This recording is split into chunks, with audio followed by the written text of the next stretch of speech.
I know that the NAACP could be more powerful than it is if it didn't depend on outside forces to give money. So when you were talking today about economics and how we have to sacrifice, nobody gives the nation nothing but our people. I'm free to go anywhere in the world because I'm supported by the Nation of Islam. Yeah. I have helped every black organization that has ever asked me for money, asked me for help. I've sent others all over the world to conferences. I've helped other organizations that were dying with some of the money that these believers that were on this program today give to me.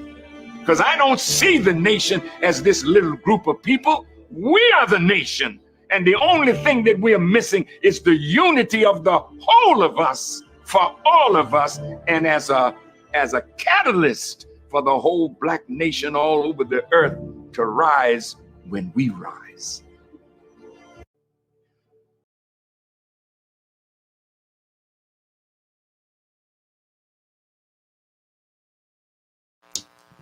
All righty. Greetings to everyone. This is your sister, Sister Audrey Muhammad, coming to you today with a new broadcast. I've been promising I was coming. I had a lot of encouragement, especially from Brother Mickey. I had encouragement from people outside in the community to come and to be a voice to the community and help us with some different things that's going on. So I would like to start out.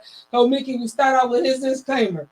I'm gonna let Mickey do it because Mickey can do it best. Go ahead, Mickey, hit him up. The views of Sister Muhammad are not the views of A10 News Media Group. All right, y'all got it. So just know if I make a mistake, chart it to my mind and not to my heart. Please pull my coattail. Let me know I made a mistake so that way I can come back on the next broadcast and correct myself, because we all stand in the seat of correction. The only way that we're gonna be a better person is to know and recognize that when we do make a mistake, that we can come back and apologize and correct the mistake. That's what helps makes us the better person and everything. The name of this show is called Flint Unite. Unite stands for Unifying Neighborhoods in Truth and Equality. And I chose that name because we have a lot of us around here right now who talking about how do we go about getting and creating unity.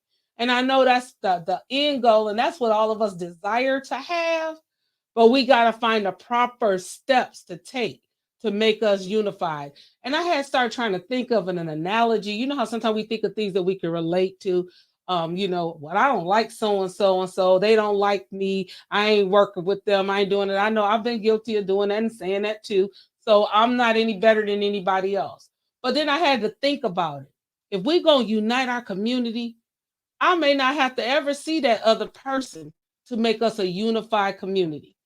Think about your house. And I want you to think about electricity in your house. You cannot mix electricity and water together. That's disastrous. However, the electricity and the water that's flowing in your house is necessary to make your household run. They don't have to cross paths with each other, because if they cross paths, that's a fight right there within itself. So let's just think about ourselves and our community as that electricity and that water, that you don't necessarily have to be side by side with a person to make the engine run and make things go. But it's the same way. And you can use that in a car. You can use that in almost any setting that you're in. Everybody's path do not have to cross, but everybody, we all are going to be necessary to make our community a great growing melting pot for us to be able to unify and to get some things done. We started out this show with a message from the Honorable Minister Louis Farrakhan, and he talked about us with in relationships to getting grants. And many of our organizations, the only way that they run is by grant dollars. Now, I'm just going to say this, and I don't want to put words in his mouth on what he meant by that, but what I took from that, what he said was, when a person gives you grant dollars, they can control your narrative of your program. When they did the Million Man March in 1995, The Honorable Minister Louis Farrakhan, if you would go back and look at the hierarchy, he kind of was the brainchild, but there was other people who came to him and talked about doing something great for the better good of especially Black men. And in that process, they had sponsors who wanted to come and sponsor them. People like Coca-Cola, Pepsi-Cola, places, different companies. But they chose not to do it and said, we have enough money circulating in our community to be able to handle everything that we need.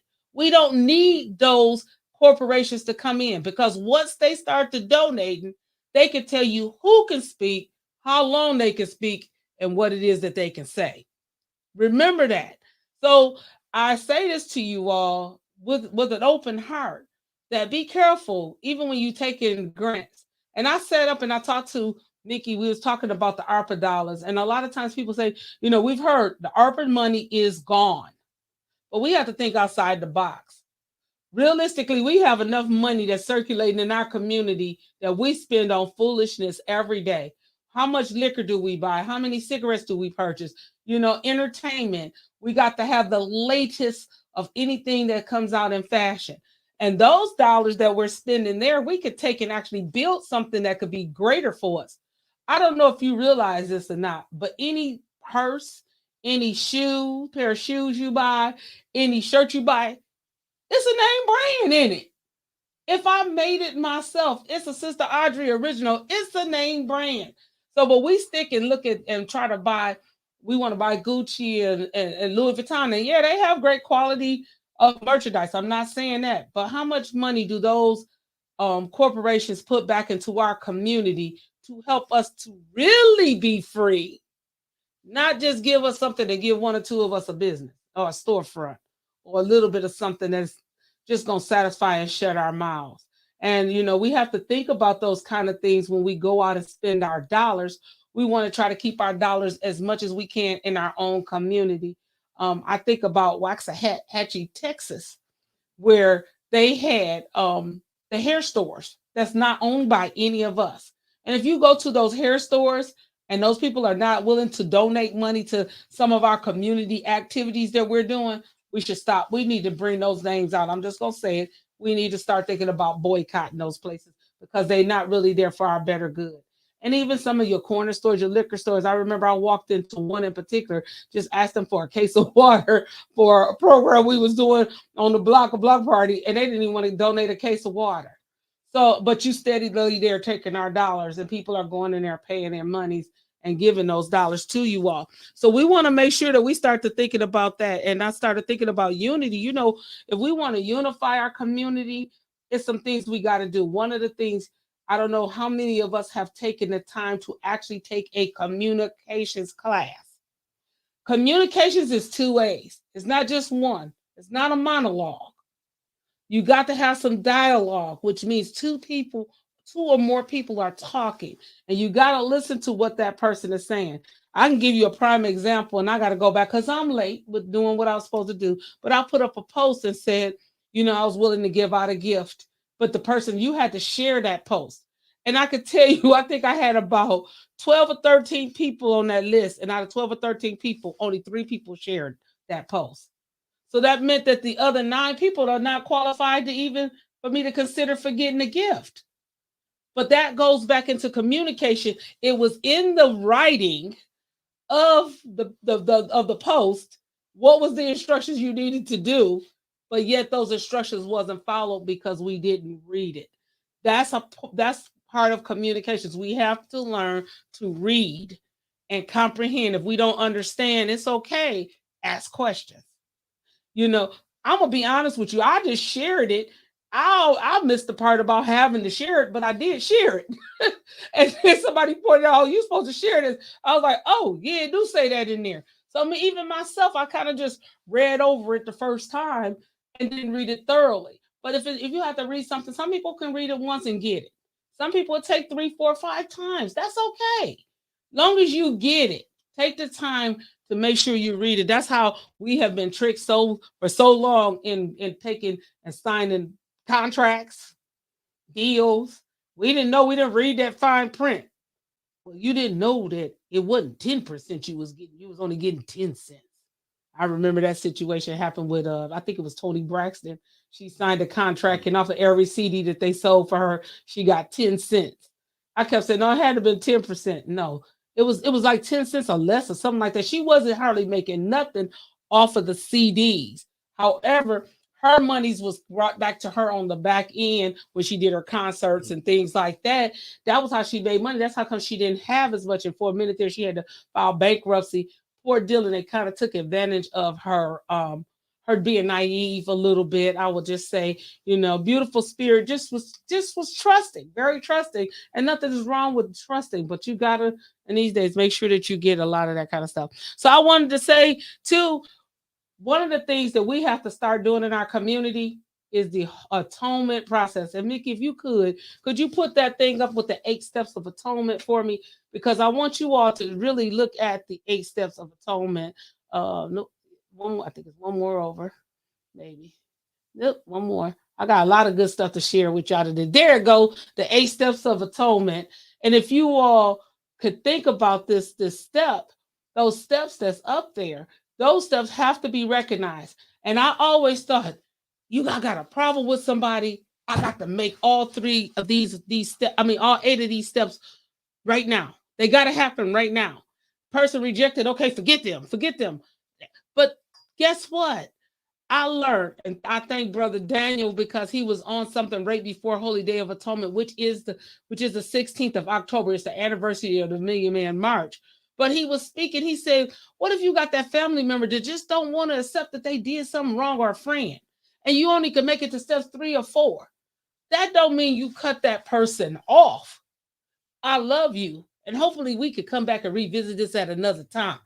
Because maybe the next time you'll get it a little bit more. Maybe something will come and reveal to you a little bit of why there was a problem. You may not have really done anything wrong. The person could have just miscommunicated with you and had a problem. Because a lot of the problems that we've had in the last few weeks, and I'm just going to say that to what's been going on and I've been seeing here on social media, a lot of the problems have been a factor of miscommunication.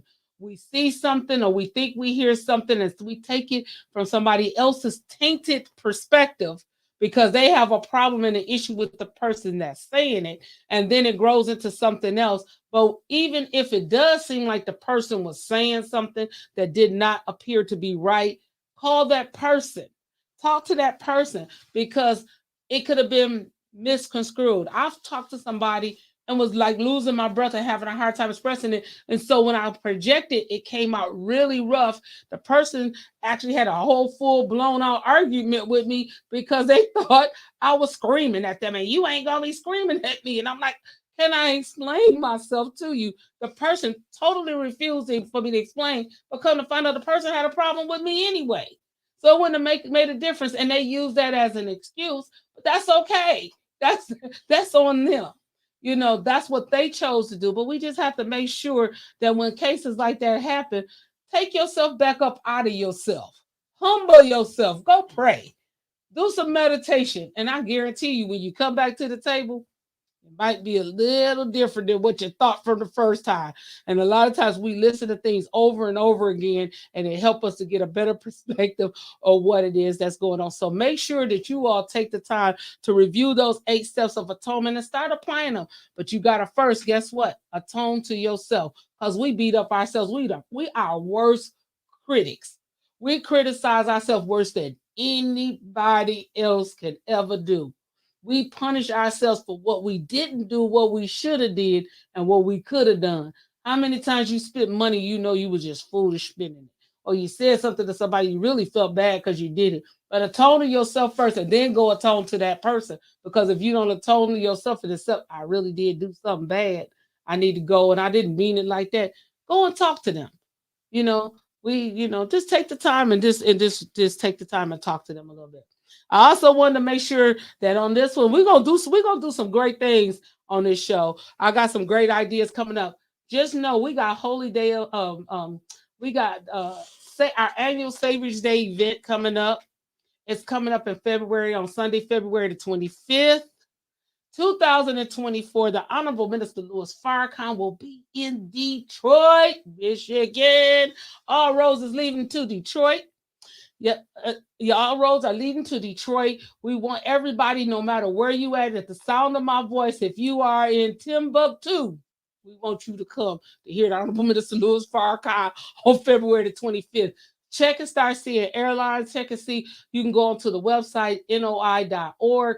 There's on that site, there's things that's showing you like hotels in the vicinity. As time goes along, we usually have plenary sessions. We start out and we kick off on Thursday with a few, laborers meetings, and then some entertainment starting Thursday night. Friday is the official kickoff. We have Salat Juma, we have Juma prayer, and it's so beautiful because you have Muslims from all groups of the divisions or whatever they all the different mosques. We come together and we do a unity prayer on Friday, and then we on Saturday we have MGT class, which is our sisters in the nation. I'm gonna be bringing you some information from us that I can share, and the FOI, which is our brothers in the nation. We have the classes, and then at the end of that day, because we have all of the different plenary sessions, so sometimes we have stuff that's talking about farming, sometimes we have stuff that's talking about financial literacy. We've had some that was talking about politics.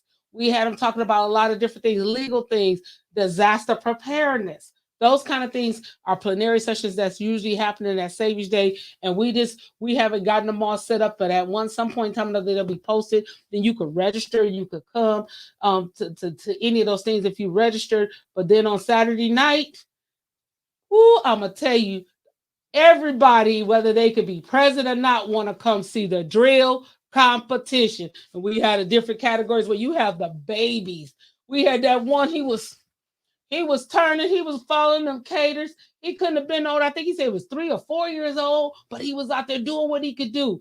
And it's a beautiful sight because you see the unity, the unison, how we go out and we drill. Hopefully, you'll see us with some videos up at some point in time, another showing some of the drill competitions from the past. I always post them up on my Facebook page, especially coming up to Savior's Day. And then, of course, on Sunday, we call it the Black History Month crowning event, where you hear the main address from the Honorable Minister Louis Farrakhan. You're going to get a dynamic lecture of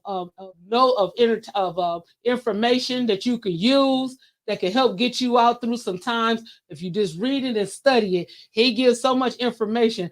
I'm going to tell you what, we still studying Savior's Day 2023.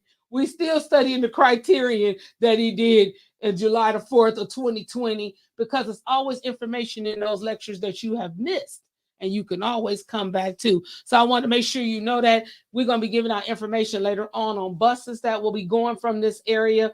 And soon, within the next several weeks, we'll start taking donations if you would like to donate to help us to fund those buses, because some people want to go and can't afford to go. But we want to try to make sure that no one is left out from going. We're not asking for no grant dollars. We asking for us to pull in our resources and donate to help others that's less fortunate than ourselves. So I wanted to make sure I said that. So that information will be coming out. Just stay tuned. And then I wanted to now take a moment, and 2 books in particular.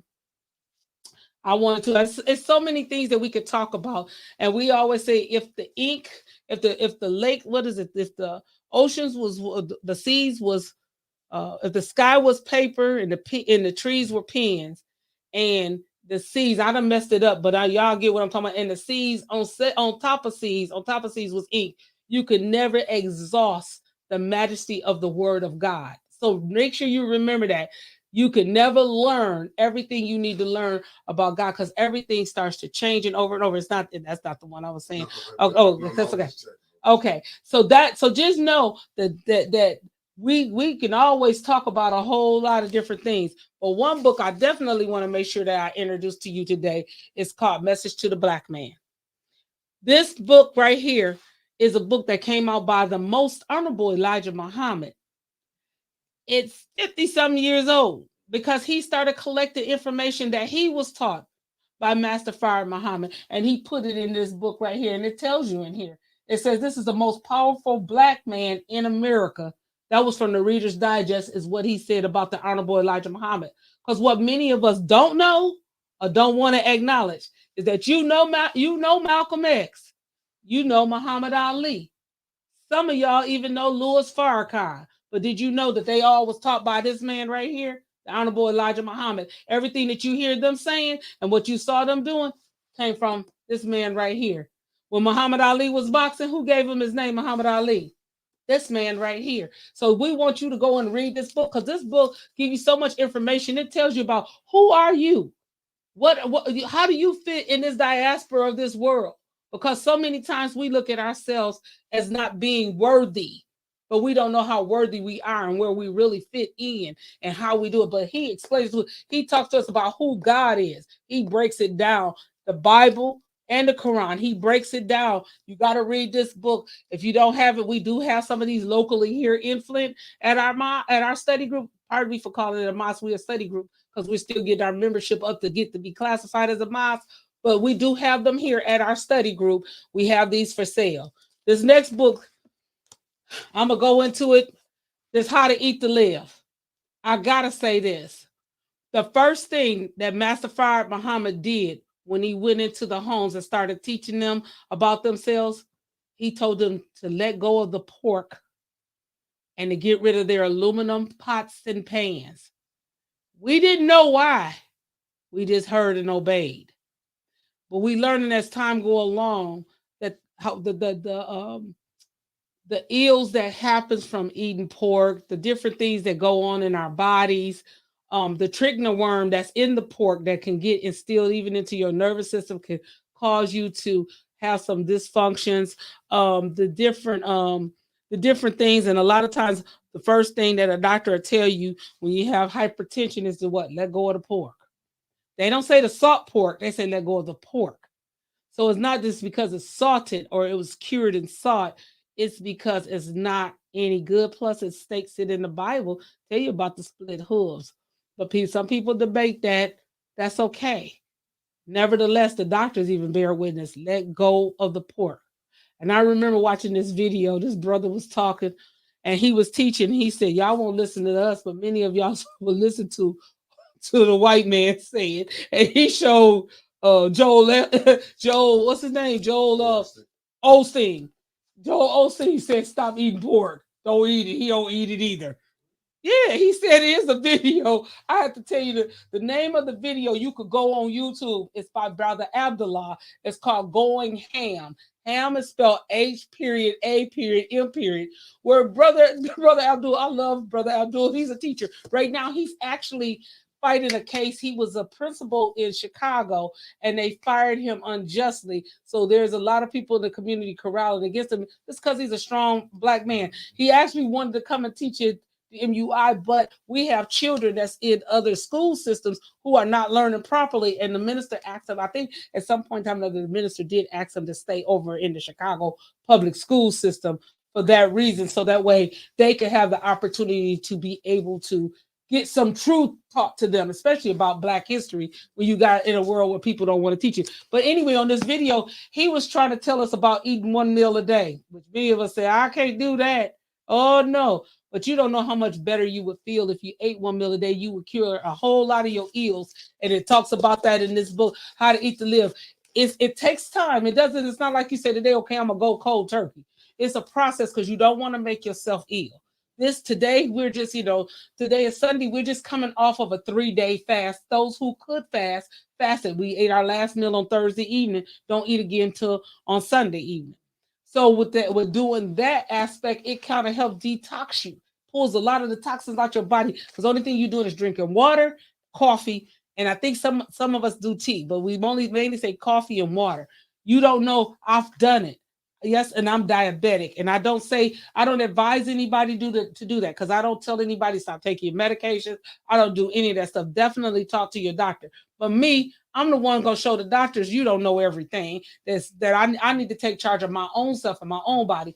I have fasted and have broke my blood sugars, and they was coming down and they doing good.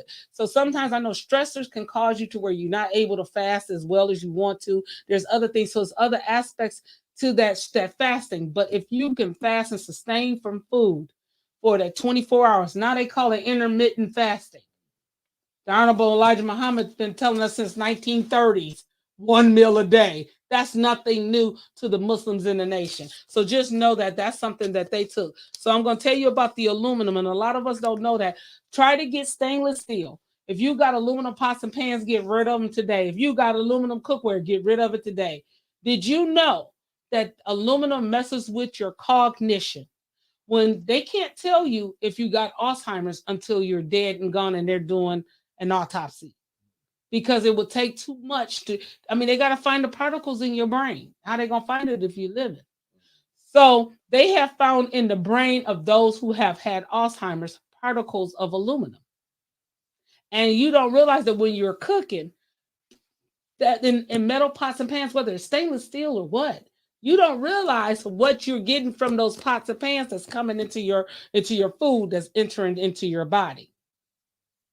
So you have to look, and this is all, you can Google this kind of stuff. You can find this kind of stuff out. Even your cast iron skillets, if you do not cure them properly after you cooking them, which means you got to heat that pan up in the oven at a certain temperature for a certain length of time, because you got to burn out whatever bacteria is cooked in it.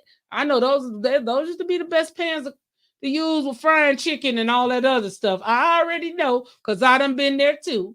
So I'm just telling you, but when you cook that chicken and stuff in there, those things are porous and it pulls the toxins out of the foods that you're eating, and it's stuck in those pots and pans. So if you don't clean it properly, guess what? You taking them toxins right back into your body the next time you cook in it and you eat from it.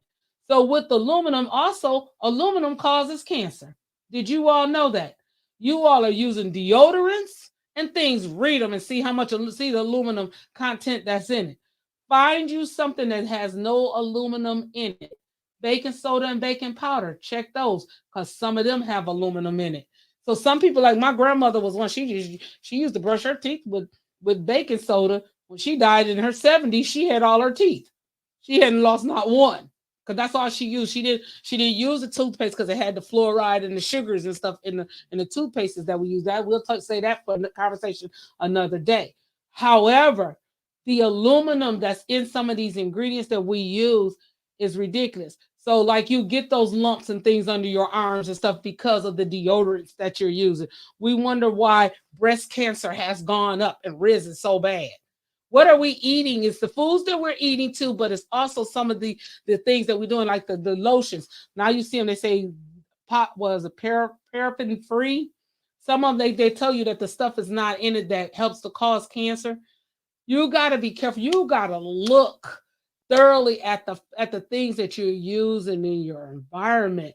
But this is a good start. It tells you in there, get rid of those aluminum pots and pans and stop eating pork. That's a start. Later on, we'll go further into how to eat the liver, because you'll be surprised at a whole lot of stuff that you eat that ain't no good for you, like Caesar salads. Romaine lettuce ain't good. Don't let them fool you. It ain't no good. Kale ain't no good either. Don't let them fool you. Honorable Elijah Muhammad been telling us this since back in the 50s and 60s, that it ain't no good for you. When you start to reading the pros and the cons to them, then you'll know. So like you said, well, but I get this, the superfood. I get all the energy from eating it. Yeah, but you might get something else in it too from eating it too, and taking it in. So just take that into consideration. I'm gonna introduce a couple of more books of the nation, and then we're gonna go on to the next subject. Fall of America. My brother over there, Brother Mickey, always bring up the Fall of America by the Honorable Elijah Muhammad. In this book, a lot of us don't want to accept it, but if you notice, in every entity that we entered into, it's failing. It's failing. Babylon is falling quick and fast. Whether you want to accept it or not, Babylon is falling. And if you start to read a lot of the stuff about Babylon and Sodom and Gomorrah, you'll see, where is it? Where is it at? It's right here in Flint. Right here in Flint. Right here in Flint. Right here in the United States. Right here in America. We seeing it happening. This is another good book. We do have these in stock here. And then this book right here, Our Savior Has Arrived, by the Honorable Elijah Muhammad. He has the Dynamic 5, I say, but he has other books too. But this is another book that's letting us know what happened in 1930 when Master Fard Muhammad made his presence known. That he was here in and out of the country, and a lot of things that you see out of UC Berkeley, I learned about the universe and things like that. is on record because he was there attending at UC Berkeley. And a lot of people don't know it, but from my understanding, I could be wrong. If I stand corrected, please correct me. But this is another dynamic book to read. And then I'll close out with the books, with this book right here. And usually they wrap these are my special books because they're my hardback books, because I have all of these as softback copies that I read. And these are my special books. These are, I call them my cute books. They won't get messed up. They stay on the shelf and I dust them off. But I got like 2 or 3 copies of these other ones in paperback that I use to read, study, and mark all in. But this book right here called Closing the Gap, which was interviews that was done by Brother Jabril Muhammad. May Allah be pleased with him. My brother returned to Allah about maybe in the last year and everything. But he was the one who tapped the minister on the shoulder, told the minister who he was, and that it was time for him to raise up and start back getting into the community and all that kind of stuff. And it's just it's so wonderful. This book right here has so many things in it. That's where we started learning. And you hear us often talk about the time that it takes for blood to circulate completely through the body. I think it's 8 minutes and 20 seconds. And then it talked about, the numbers. So we started going into the numbers of adding to make it the whole seconds, how many seconds that is for the blood to drop. So even when you have somebody who you think is comatose or something like that, talking to them, getting into them, that 8 minutes and 20 seconds is so important with talking to a person and getting a point across to them. It is just like it's so in alignment. Think about George Floyd, what it took for him. How long was that for George Floyd? It was a little more, it was close to like 8 minutes or something.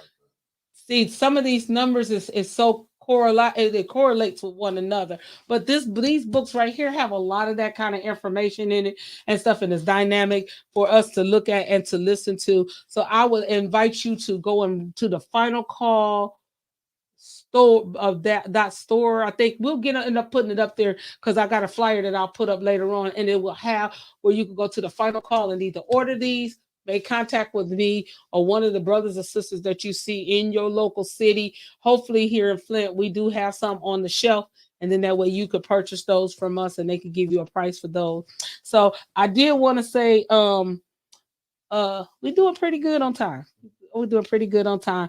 Well, I'm only going to keep you for just a few more minutes.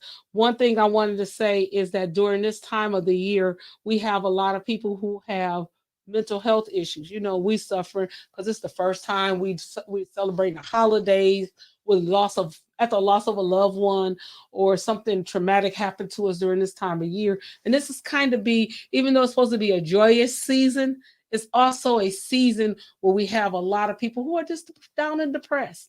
If you see that you haven't seen or heard from somebody, reach out to them. They may just need you to just say, "Hey, I noticed I ain't seen you in a minute. Can we just talk? I just want to see, do you need something or anything?" But just know that at the Gloria Coles Flint Public Library, I think yesterday was one session. They do have another session coming up where they're doing the holiday mental health stuff. You can look at the schedule. I think it's coming up on another Saturday, maybe either this Saturday coming up. But check out at the library, see, and there might be something through the weekend. I'm not quite for sure of the timing, but go to the website, look at the calendar, and you should see it on there. Just reach out to a loved one. Take a few moments to consider what they might be going through and suffering at this time. Even it can be years, but some people, depending on their relationship with the loved one, some people take years to kind of move a little bit. You don't ever forget, but just moving a little bit. So just make sure we reach out to them, reach out and try to help them with getting the services that they need. They want to take care of some different things. Help feeding some people. I end up seeing today on my Facebook thread, Mr. Don Jackson, who have been missing since 2018. He didn't personally know him. However, him and his wife had bought my sister's home, and so they had a kind of a close relationship. And I reposted it actually on my page today because I remember when she called and said he was missing. And my question is this a cold case? What are they doing still with investigating? What did that investigation look like? Because we have people who turn up missing from around here. He left home, going to work or something, and never returned. The last time they seen they had where his phone being the last time off a tower. Don't know if the phone went dead there.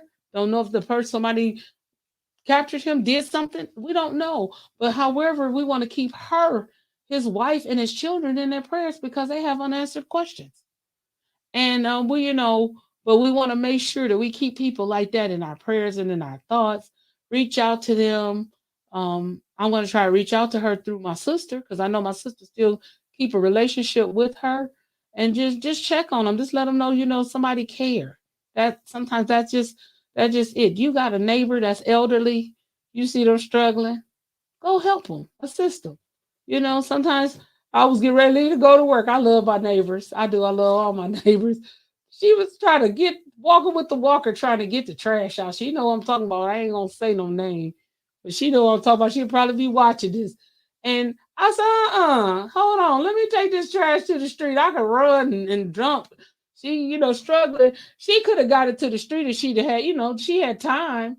But the thing is that if you see somebody, challenge yourself, do some random acts of kindness, to somebody. It never hurts to do those kind of things. I would like to just say, if you all have any questions for me, subjects that you like for us to discuss, shoot me an email at flintunite@gmail.com, because what I want to do is to try to open up the door opportunity to discuss some things. And one of the things that I know we're going to probably just be discussing, and I'm going to bring up some different things right today. Later on, we'll post up the paper that I have that with some of the questions is disaster preparedness.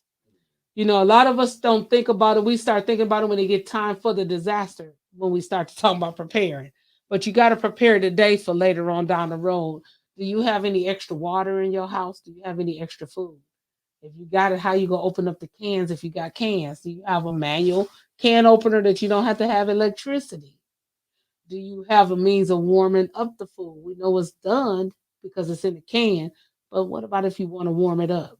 So those are kind of things we got to make sure that we start presenting to our community, because that's the only way we're going to do it. And some other things that we got to take care of as far as disaster preparedness, but those will be coming up soon. So I want to ask you all, do you all know, if you needed to, do you know how to turn a gas supply off into your house? If we had a disaster and it was something that was going on that you needed to turn off the gas, do you know where to go turn the gas off coming into your house from the main source? Do you all know how to turn off the water that's coming into your house from the main source? These are things I want you to think about within this next week. Is your water tank heater, is it secured to the wall? To where if we sit in a fault line where an earthquake can't happen, and we had something that happened, some tremors here several years ago. But what if it starts to shake and something happened and it falls over? If it's secured to the wall, it would help out a whole lot. They give you those anchors and stuff when you buy big shells that you can anchor them into the wall, because it helps out and help make them more sturdy. But think about that with your water tank. Like I say, know how to learn and figure out. Make sure you learn how to turn off the main water source, the gas source, and do you know how to go to your fuse box and turn the power off to your house, all the power if it's necessary. Because if you got a major leak in your house and you got open wires or anything that can get wet, you don't want that to blow. You may have to turn it off temporarily. That's okay if you turn it back on, because it'll come right back on. But you may have to turn it off and just learn how to do it, because we're at a time in the season where we got power, we got heaters plugged in. Some of you all celebrate Christmas, you got a whole bunch of lights and stuff plugged in. What if your power go out? You do know how to turn it back on, right? And it's interesting. I'm saying that because I say it half-heartedly, because my daughter didn't know how to turn the power back on in her house and had to sit in it all night long without no power, because she didn't know where to go to turn it on. So when I found out and it became daylight, I went and showed her. She said, "Oh, that's all I had to do." Yeah, that's all you had to do. Click, everything was back on in the house. But she didn't know how to do that. So that's very important for us to learn how to do. So that's all I'm gonna leave us with the disaster preparedness. Now that one thing that I did, I said that no, I didn't say that part, but that one thing that I did put up, that I had the writing, the one writing, um, that right there. It says if anyone says, and that's it. Yeah, that's okay. And it's I think this is the First John, the fourth chapter, those verses. And I'm only putting this up here because today, while I was listening to our national webcast, Brother Ishmael brought back to light this right here and said it to us. If anyone says I love God yet hates his brother, he is a liar. For anyone who does not love his brother whom he has seen cannot love God whom he has not seen. And he has given us this command: whoever loves God must also love his brother. That's so deep, and that's a self check to myself first. Trust me, because this time I'll be like, and you have to check: is it that I can't tolerate what they're doing, and I don't want to be around because I don't want to be around the activity? But you can still love that person, even though you don't like what they're doing. You can still love that person. You don't have to agree with them. You don't have to even follow in their direction. You can still love that person, but you can't say you love that person and you're trying to cause them to fall or fail or spreading lies, rumors, those kind of things. You can't say that you love that person. Fact check. Make sure you know what you're saying. Make sure you do those steps to calling that person and seeing where they at. The only thing you can go on is they word. They actually going to be saying they hate you, but they were saying I love you. Leave that part the way he's saying that he love you and they lying. Leave that part between them and God, because see, you can't make that up with God. You could fool me, you could fool everybody else around you, but who you cannot fool is you can never fool God, because God knows what's in your heart. So make sure that you check your heart and make sure that your heart is right and in alignment with the words of God. I was looking also, and I'm gonna say this uh in closing. Okay, and then he brought up too, said, how can you say you love God and you abusing people? You lied to him. You can't. It just don't fit. It just don't fit. I don't know. There's some different good programs that's going on this week. Check around and see some of the things going on down at the cultural center. I know there's I don't know. I have never seen it. Black Barbie. Have you seen Black Barbie? Okay, they're gonna be doing the showing of that this coming up week. The next week at the library, they're gonna be doing a demonstration for Kwanzaa, and they're only doing it early because the library is shut down during the week between Christmas and New Year's. But they want to make sure that the community at least have a working knowledge of what Kwanzaa is. And then I think they're gonna have on some Kwanzaa celebration on that Saturday before they close on the 23rd. I just find it that if you don't know about something, go and study and check it. I'm gonna say this because I, I love helping people, but when I went to the rec where I work at, when I went to the rec therapy person, what do they call it? Activities, and I said, hey, would you like for me to give you some information on Kwanzaa? Because for each day of the week, or do you put something in the daily bulletin for each day of the week? She had no idea that Kwanzaa was more than one day. She thought it was only one day. And I don't expect, because she don't celebrate Kwanzaa, I don't expect her to know, but I expect for her as an activities director in a facility where you have people that's there that do celebrate Kwanzaa, or that the opportunity should be there, that you should know more about it. I'm not Jewish, but if I was an activities director, I'm going to be trying to find out what the Jewish holidays is, what they do, so I could accommodate those residents that's there that does that. I'm going to accommodate the Muslim community and what it is that they do. I'm going to accommodate the Christian community and what it is that they do, because that's what you do as a rec director. But when she said Kwanzaa, what you mean more than one day? I thought, oh my God, please. And even some of her staff was just like, I'm glad you said something, but I don't work for her, so I could go to her and say it. But I'm gonna make sure that she had the information that's coming up, so that way that she can do proper due diligence to the residents there in that home for Kwanzaa.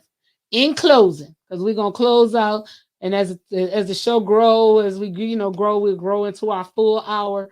But I would just like to say, Do something nice for yourself this week.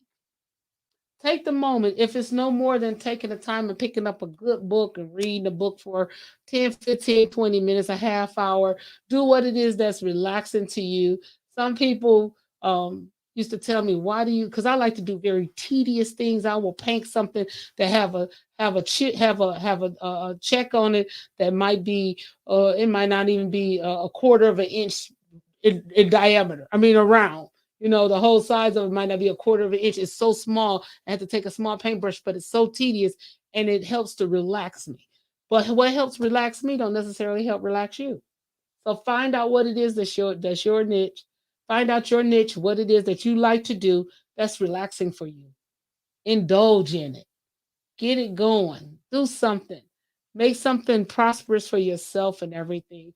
I know there's gonna be some questions and stuff, and I'm gonna be looking forward to them. I'm looking forward to the dialogue. So remember, from Flint Unite, we together in the community. We have to go. Our neighborhoods have to unify, but we're gonna unify in truth and equality. And before we leave, I want the last flyer to go up, which is advertising our meeting times.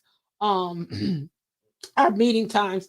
We are at the location at 1417 Stevenson Avenue, which is located. Yeah, that was my thing up there that said about don't kind of kill an organization. Yeah, we're gonna end up putting that up there too because y'all need to know. That's okay. Because we know, because you know what? That was something we do need to talk about. Things that we need to know about how to kill an organization. One thing is not showing up on time for a meeting and leaving early.